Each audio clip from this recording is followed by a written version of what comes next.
Salut, bienvenue à l'émission. Cette semaine, je me suis déplacé au Dunlin, une vraie institution en Gaspésie et même au Québec pour rencontrer l'un des propriétaires, Donald. Suivez-moi. Hey Donald, comment ça va? Bien, toi. Merci de m'accueillir dans ton royaume. Écoute, le Dunlin, c'est quand même une page d'histoire, ça, en Gaspésie. Ah oui, ça a commencé en...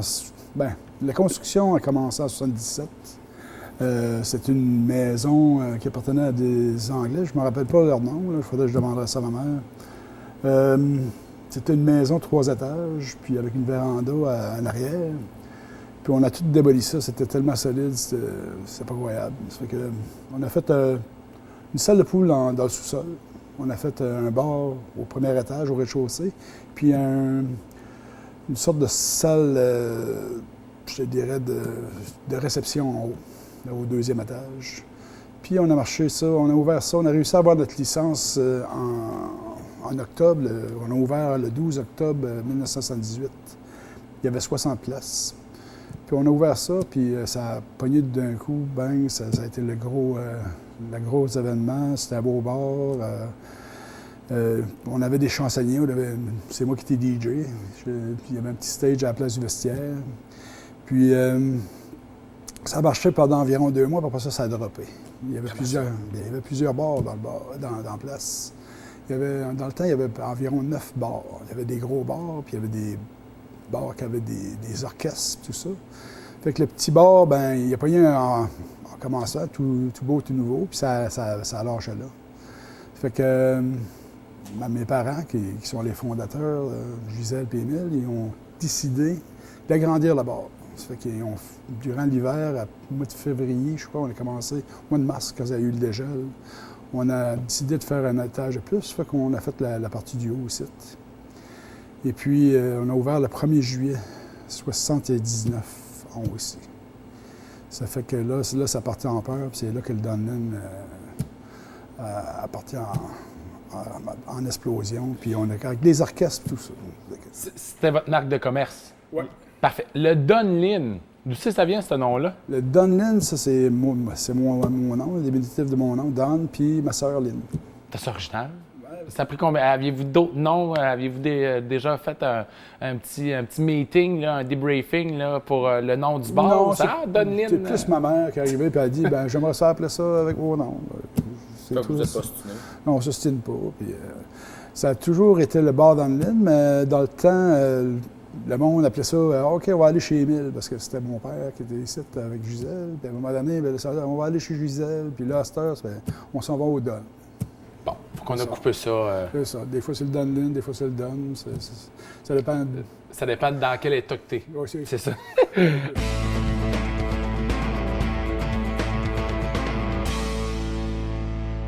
Vous êtes installé depuis 1978 à Passepébiac. Là, on est en 2017. Comment vous avez fait là, pourquoi vous êtes encore ici en 2017 comparativement aux autres bars? On a toujours essayé de garder une qualité de musicien dans le temps, tout ça. Là, ça marchait bien gros, les orchestres, tout ça. Ça fait qu'on allait chercher les musiciens à l'extérieur. Puis avec l'agence qu'on faisait affaire dans le temps, qui s'appelait l'agence Claude Frange, lui, il expérimentait beaucoup. Les bandes, dans le temps, il les envoyait ici. Ici, c'était comme pas le petit circuit, puis c'était pas le gros circuit. C'était comme le tremplin qu'on appellerait. Fait que s'il envoyait un band ici, puis ça marchait fort, bien, il garochait dans le gros circuit qui allait comme des bars comme le Dagobert. Puis il y avait tellement de bars dans ce temps-là. Il y avait un bar à Victo, des bars partout à la grandeur du Québec. Fait qu'ils les envoyaient dans le gros circuit, puis il y avait plus cher. Nous autres, on payait moins cher, mais à un moment donné, on ne revoyait plus, tu sais. Ou bien qu'ils venaient une fois de temps en temps. Donc, c'est à cause des bandes que vous êtes encore ancrés dans la communauté de Passepébiac? Plus maintenant, parce que les musiciens des bandes, ils n'en ont plus, là, puis ça coûtait cher. Là, ça coûtait 2000, 2005 par semaine. Puis, après ça, on a diminué ça. On a mis des duos, des trios, des chansonniers qui coûtaient moins cher dans le temps. Puis, non, c'est dur à faire marcher les bars à cette heure parce que, pour plusieurs raisons, la technologie. Il y a moins de monde. C'est une population vieillissante en Gaspésie. On ne s'en cachera pas. Les jeunes, il n'y a pas d'ouvrage, fait qu'ils s'en allent en ville. Fait que ceux-là qui restent, Sont plus calmes. sont plus calmes, on va dire. Comment qu'on fait pour survivre avec un bar en 2017? C'est dur à survivre. Non. Comment tu fais pour vivre? Cette année, là, je me pose la question. Parce que c'est vraiment tombé, Puis je regarde ça, on va dire de Carleton aller à Chandler, il n'y a pas vraiment de bar. Puis le monde ne sort pas. Puis, une soirée comme samedi soir dernier, il y a une vingtaine de personnes, c'est pas beaucoup là, pour la région. Fait que non, je crois que Dunlin est en train de mourir de sa mort lente, puis à un moment donné, on n'aura pas le choix de fermer. Bien, justement, là, il y a quand même pas mal de momères, là. Tu sais, il y a du commérage au village, dans la région, en disant que le Dunlin va fermer ses portes. Là, on voulait venir confirmer le tout. Qu'est-ce qui se passe? Est-ce que le Dunlin reste, ça ferme? Parle-moi, explique-moi ça, là. On va dire que c'est sa dernière année. Mais de dire quelle date que je ferme, je ne sais pas. Mais je sais que ça va être sa dernière année parce que les bars ne marchent vraiment plus. J'ai eu plusieurs commentaires. Tu devrais transformer ça en pub, tu devrais faire pas charger à l'entrée. C'est parce que le monde cherche toutes sortes d'affaires, mais c'est pas évident quand tu n'as pas d'ouvrage dans le coin, tu n'as pas de travailleurs là, à l'année. Tu as bien beau que le cimenterie Port-Daniel s'engage du monde, mais c'est pas eux autres qui vont sortir la plupart. Fait que tu n'as pas de roulement, tu n'as pas d'argent qui roule dans la communauté ici. Fait que le monde n'a pas d'argent à gaspiller. Puis les bars, bien, comme je t'ai dit tout à l'heure, ça va en descendant. Le Dagobert, pas le Dagobert, mais le Beauregard a fermé le 31 mai, après 34 ans d'existence. Fait que c'est gros, là. Puis c'est à Québec. Es-tu le plus vieux bar en Gaspésie ou le plus gros dance floor? Il n'y en a pas beaucoup, là, à part toi, je pense. Les gros dance floor comme ici, je crois que ça va à Québec. C'est pas mal... j'en connais pas. J'en connais pas d'autres. Il y en a des plein de petits bars à Rimouski, mais la grosseur-là, il n'y en a pas d'autres. Es-tu fier d'avoir le Dunlin encore? Je suis très, très fier. Je suis ici depuis que j'ai 17 ans. J'ai eu 56 ans. Puis ça va me faire de la peine avec sa ferme, là. Puis ça va faire de la peine à plusieurs. Bien, tu dis que ça ferme. Est-ce que tu songes à vendre le bar? Oui, je veux vendre le bar. Je suis en grosse décision.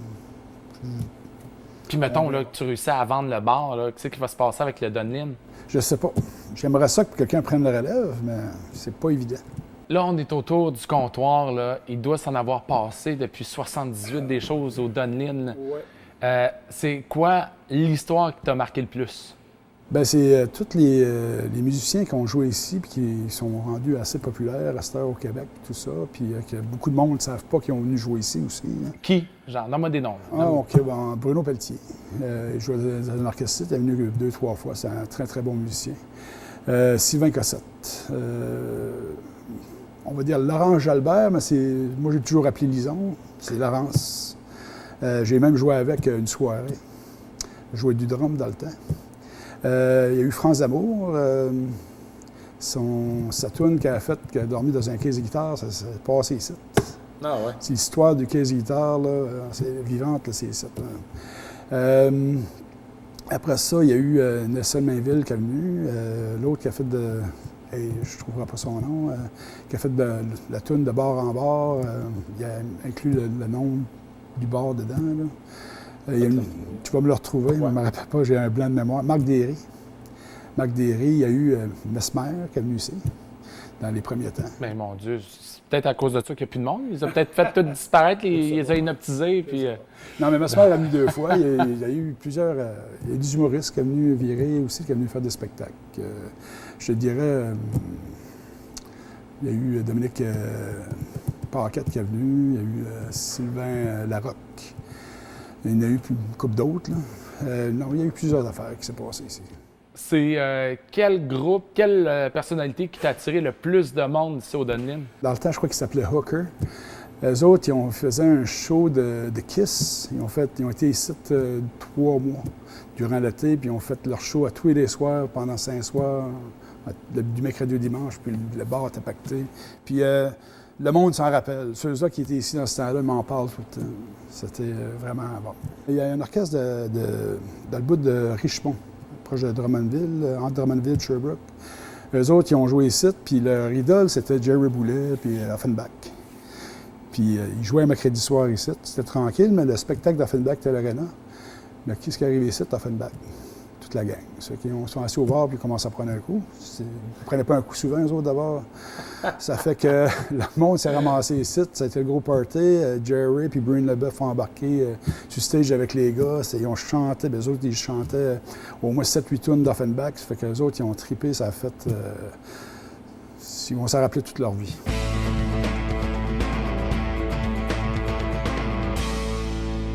Hey Donald, moi je veux savoir, c'est quoi la différence de il y a 10 ans et 2017 par rapport à ton bar? La différence, c'est qu'il y a pas mal moins de monde, pour commencer. Puis dans ce temps-là, je crois qu'il y avait encore pas mal de jeunes dans le coin, puis ça sortait plus. La mentalité des jeunes dans ce temps-là, c'était plus pour sortir, puis c'était moins un petit peu Facebook, puis des affaires la même. Que... La chose qu'on t'enlèvera pas, c'est tes 40 ans d'histoire au Dunlin. Tu as dit que tu avais commencé à peu près à l'âge de 17 ans. Il doit y en avoir eu des histoires ici, là, dans ce bar-là. Toutes les sortes, un peu. Justement, je parlais de Laurent Jalbert. Quand elle a commencé à débuter ici en orchestre, tout ça, dans le temps, son drummer avait été voir sa blonde à Montréal, puis le dimanche, lundi matin. Puis il a perdu l'autobus le mercredi matin, ça fait qu'il n'y avait pas de drummer le mercredi soir, ça fait que j'ai été obligé de tout apprendre les tunes, puis jouer avec eux autres le soir. Ça fait que ça a été une des anecdotes. Une autre anecdote, un dimanche soir, le groupe Corbeau jouait dans des alentours, je ne sais pas où. Puis ils ont arrêté ici, puis ils ont venu prendre un verre, puis ils sont assis dans un coin, puis ils ont écouté l'orchestre qui jouait ici dans ce temps-là. Je ne sais même pas c'était qui, là, mais on a eu beaucoup d'orchestres, des bonnes orchestres. On a eu plein d'anecdotes. Il y a eu des brosses de virée, il y a eu toutes sortes d'affaires. Non, même Norman Brathwaite, il a viré un peu ici, pareil. Ça, c'était dans le temps qui s'est fait arrêter sur le pont. En tout cas. Bon, mais c'est-tu à cause du Dunlin? Non, c'est pas à cause du Dunlin. Y a-tu, je sais pas, y a-tu déjà eu une rencontre que tu as faite avec une personnalité connue, puis tu te dis, oh, bah, je m'attendais pas à ce qu'elle soit comme ça, qu'elle me surprenne tant que ça? France d'Amour, dans le temps qu'elle nous jouait ici, elle était une petite fille fragile, puis pas grosse, puis je l'ai rencontrée plus tard, puis je m'attendais, on s'attendait pas vraiment qu'elle partie avec un beau succès de même, ça fait que je suis bien fier d'eux autres. Puis la plupart, comme Bruno Pelletier, puis Sylvain Cossette, même en ce moment, il y a Éric Maheu qui joue avec Caïn, c'est un de mes chums. Salut Éric. Il n'arrête pas, lui, une minute, puis on se garde toujours en contact, puis c'est le fun.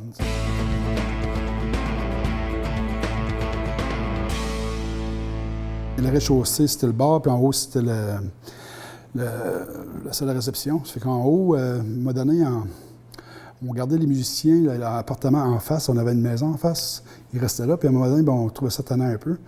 Puis on a décidé de convertir la salle de poule en bas en appartement de musiciens. Ça fait que pour libérer la maison l'autre bord. Là. Puis en même temps, on a décidé de vendre ça à mon beau-frère et ma soeur, puis se construire en haut de l'hôtel. Ça fait que des modifications durant les années, il y en a eu en masse à part de l'agrandissement derrière. Ça fait que on a fait un appartement pour les musiciens en bas. C'est le seul monde, il y en a un peu qui l'ont vu. Très peu de personnes. Très peu de personnes. Mon Dieu, est-ce que tu peux me faire découvrir cet endroit mythique, tenu secret jusqu'en 2017 au grand public? On peut aller te montrer ça un peu. Wow! Bon, Donald, allons découvrir ensemble cet endroit mythique, tenu secret du Dunlin. Ça, ici, on se trouve... Dans l'appartement des musiciens, anciennement.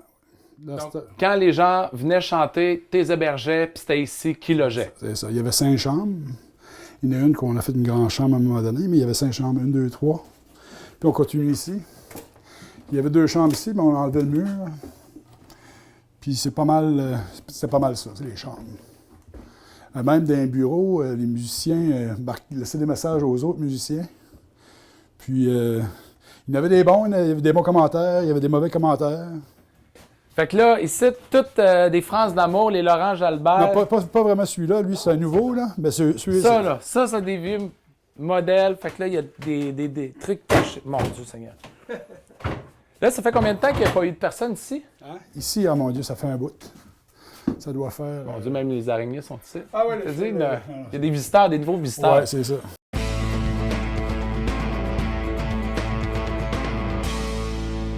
On avait les noms des musiciens avec l'année qu'ils ont venu. Guitare, clavier, Stéphane Desbiens.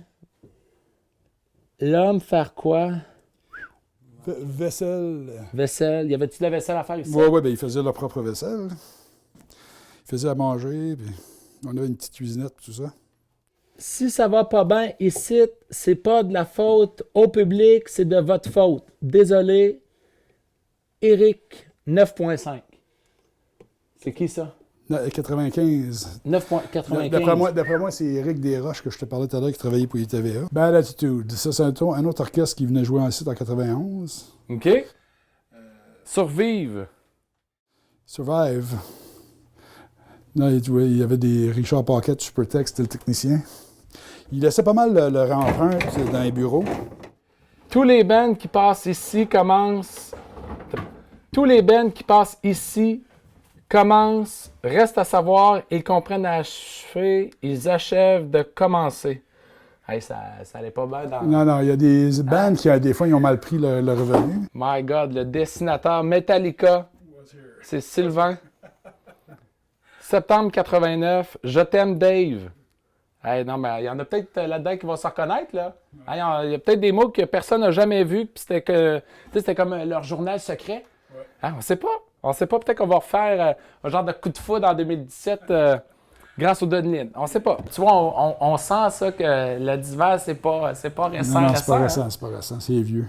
Ouais. Qui c'est qui s'est assis là-dessus, là? Pas mal toutes tes bandes? Pas mal toutes les bandes, il y a du monde qui a couché là-dessus. Qui c'est qui s'est passé sur ces divans-là? On sait pas, là. On sait Hey, pas. s'en est passé des affaires là-dessus. Si ça en est passé, il ne faudrait pas que les murs auraient... Des caméras ou des... Ou bien qu'ils pourraient parler. Là, fait que, il y en a eu des sortes qui s'est passé ici, des gros parties. Des très, très gros parties. Le reste, je sais pas, je ne m'ai pas occupé de ça. Es-tu content de la réputation du Dunlin? Oui, j'étais content. Ben, j'étais content. Je suis content. Tu l'es plus? Non, je suis... non, mais c'est parce que là, écoute, le bar marche moins et tout ça. Puis,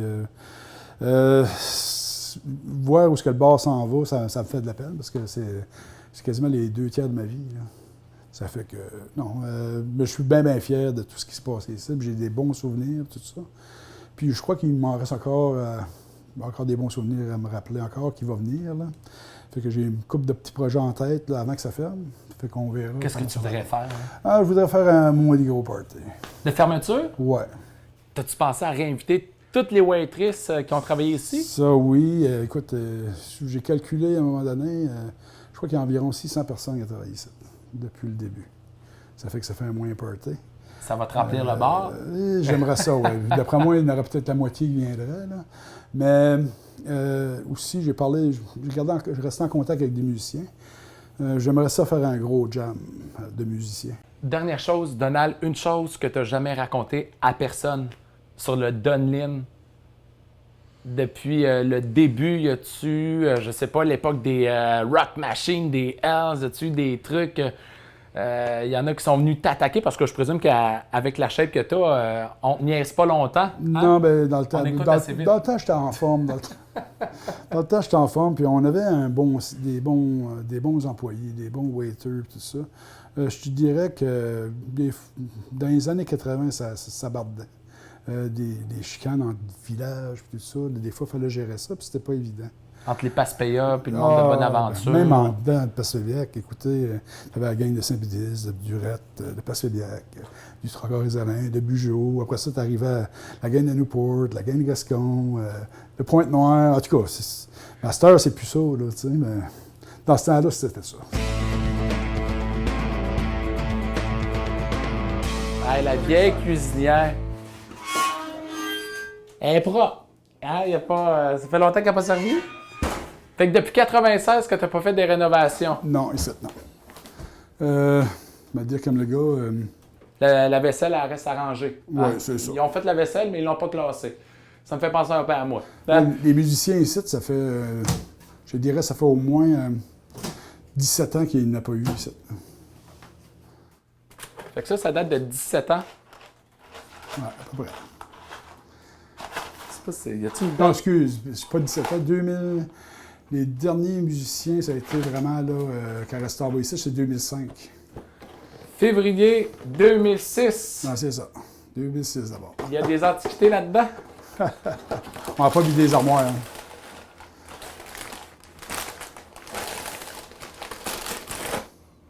Ça sent encore bon, puis... Ouais.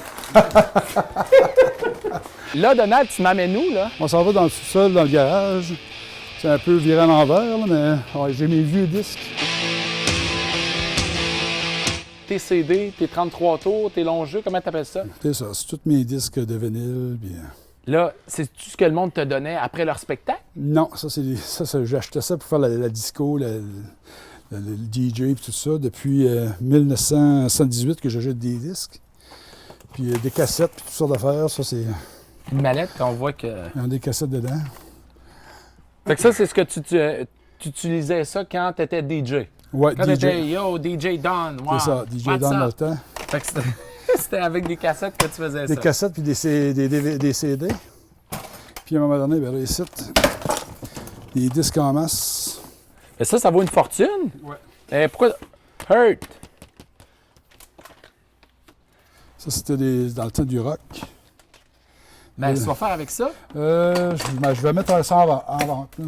En même temps que tes antiquités? Non, ça va être à part. T'as-tu un long jeu là-dedans que très rare, qu'il y en a juste 100 exemplaires, par exemple, disponibles au pays? Ou, Oui. Genre lequel? Mais c'est pas d'un groupe connu, c'est des groupes qui est venu jouer ici. Le groupe Strike Force. OK. Ça vient de où, ça? Ça vient de Montréal. What could I say when you told me you were in love with that superstar? Et puis là, t'as un exemplaire. J'en ai même deux, je crois. Faudrait que je les trouverais, ils sont là-dedans. Là. Il y en a un des musiciens de Strike Force qui joue encore. Il fait hommage à Eagles à Montréal, là, avec One of These Nights. L'orchestre s'appelle One of These Nights. Fait que je l'ai quelque part ici. C'est un groupe rock dans le temps. C'était très, très bon. Puis j'en ai un autre, un 45 tours, mais lui, vraiment, je le trouverais. Qui est de? Ah, mon Dieu Seigneur, ça s'appelait The Birds dans le temps. Je sais que le chanteur s'appelait Richard. C'est le même orchestre qui jouait, qui faisait des shows de Kiss dans le temps. Mais ça fait, je peux pas te dire son nom là, exactement, mais je sais que ça s'appelait The Birds. Ah, justement, Laurent Jalbert jouait dessus. Ah. C'était son, On dirait son que premier tu passes 45 pas de tours. Laurent Jalbert, il y a pas mal de connexions. Là. Y a-tu déjà des rapprochements avec Laurent Jalbert? Ah, c'est bon, on est bien chum avec. Ma mère, surtout ma mère. Ma mère l'a acheté dehors. Parce qu'elle faussait? Non, parce que c'est une très, très bonne chanteuse, mais c'était peut-être un peu l'attitude, puis l'orchestre qui était avec, qui était assez spécial. Après ça, elle est partie, puis après ça, son gérant, je crois qu'il est décédé à cette heure, il l'a pris en main, puis il est arrivé ici, puis il est rentré avec, puis là, je disais, elle ne voulait pas qu'elle joue ici, elle l'avait acheté dehors, puis son gérant, pour faire esprit, je ne me rappelle pas de son nom, je crois que c'est Denis, il avait été parler à ma mère, puis il a dit, regarde, je l'ai pris en main, puis tout ça, puis tu vas voir, on va faire du bon stock, tout ça. Puis après ça, elle a joué, puis ça a été number one, puis... Puis regardez la carrière de Laurent Jalbert. Là. Vous voyez, là, ça a commencé... Laurence est partie en flèche, puis elle joue encore. Puis même, Laurence a fait des gigs un peu avec des petits gars de Pacifique ici.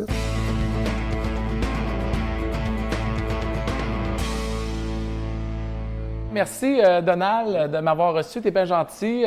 Et je présume que tu vas faire rappeler beaucoup de souvenirs aux jeunes, aux moins jeunes aussi, qui sont venus au Dunlin grâce à cette émission-là. Et pour conclure, comme on dit à tous les soirs, il est 3 heures, on ferme. Exactement, last call. Last call, merci Donald, tu es bien gentil encore. À la prochaine.